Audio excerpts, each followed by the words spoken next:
Hi everyone, and the most important question I'm getting nowadays is very a common question. How to clear the UPSC prelims examination despite working very hard for the examination, आप इस exam को crack नहीं कर पा रहे हो। तो आपका सबसे जो इम्पोर्टेंट रीजन है कि आप इस एग्जाम को क्रैक नहीं कर पा रहे हो, पहला रीजन है न्यूज़पेपर। आप लोगों ने न्यूज़पेपर पे काम करना पूरा बंद कर दिया है। And that's why this task this time I have taken by myself for my students. I am working on the newspaper, giving them the content, how to practice, how to read.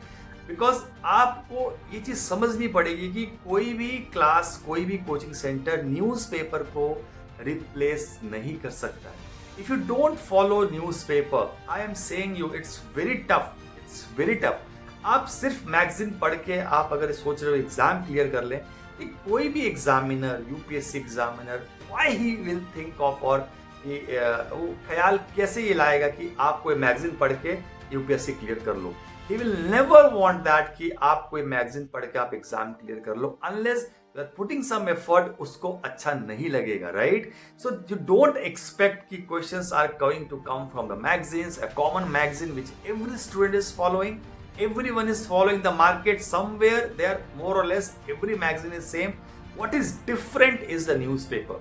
अगर आपने उस newspaper पे काम नहीं करना start किया prelims के लिए, तो you are not going to clear this examination very easily. आराम से तो नहीं होने वाला, आप चाहे कुछ भी कर लीजिए। Second important thing is the timing of your prelims. आप सोचते हो कि आखिरी के 3 महीने में जाके आप सब कुछ कर लोगे।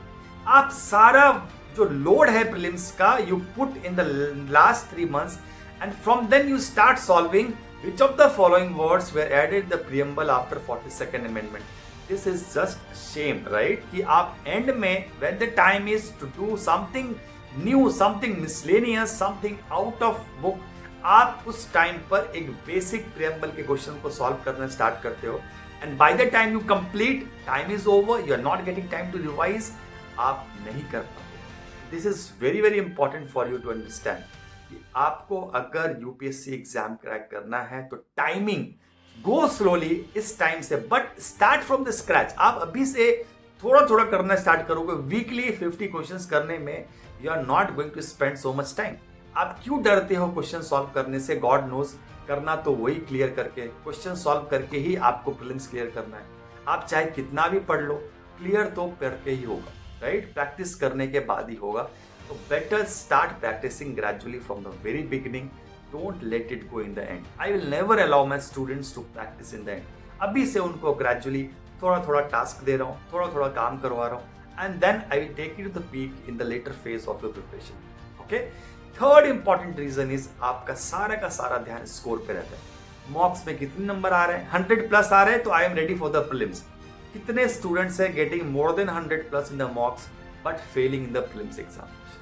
आपके मॉक्स में जो क्वेश्चन आए हैं टोटली डिफरेंट, टोटली। एग्जामिनेशन में जो आने वाला है वो बिल्कुल अलग है। आप अपने आप को इस तरीके से प्रिपेयर करो कि पेपर के क्वेश्चंस को आप नहीं एग्जामिन कर सकते, ना ही स्पेकुलेट कर सकते हो कैसे आने वाले। It's all going to be very new to you, experience is going to be new to you.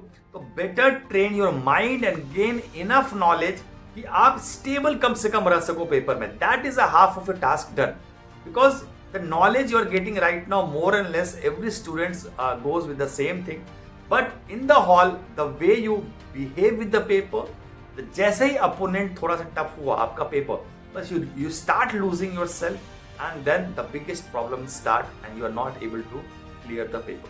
And the fourth important thing, the last thing is कि आपका जो दिमाग है that is not stable. आप देख लो जितने भी ओलंपिक्स मैच हुए हैं, जितने भी लोग हारे हैं, they just like one statement, they lost the match in their mind. Okay? तो आपका जो प्रीलिम्स का फेलियर है, half of the prelims failure is in your mind. आप अभी से सिर्फ फेलियर के बारे में सोचते हो, फेल हो जाएंगे तो क्या होगा, नहीं क्लियर कर पाएंगे तो क्या होगा। When you will start telling positive things to your brain, the way you say it will reflect. तो आप थोड़ा सा अपने माइंड को इस चीज में ट्रेन कीजिए। There are so many things available on the YouTube. आप किसी चीज को यूज करके आप थोड़ा सा ट्रेन कीजिए, ब्रेन को थोड़ा सा स्टेबल काम कीजिए। This is a very important task, but इसका कोई इंपॉर्टेंस नहीं है आपकी लाइफ में, because you just keep on reading new things, reading daily आपको नया नया पढ़ना है बस, लेकिन आपको जो ट्रेनिंग है overall that you are lacking in the examination hall. इतना पढ़ने के बाद भी जो फेल हो रहे हो, it's only because of this lack of positivity in you. तो इफ अगर आप चारों चीजों को ढंग से काम करोगे, एंड थोड़ा सा आपको जो बता रहा हूं मैं, try to understand this is the first time films की बातें होती है सिर्फ यहाँ पे, and the way you should prepare आप करना स्टार्ट करो। फिल्म्स क्लियर होने में कोई मुश्किल नहीं है, एक बार बस आप नॉलेज और स्टेबिलिटी पे काम कर लो, things will become very clear. Hope so you got to know this.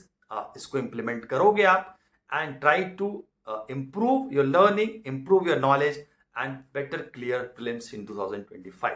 So all the best, and I wish you, कोई भी जरूरत पड़े let me know. Otherwise you are smart, you are talented, you are brilliant. Thank you so much.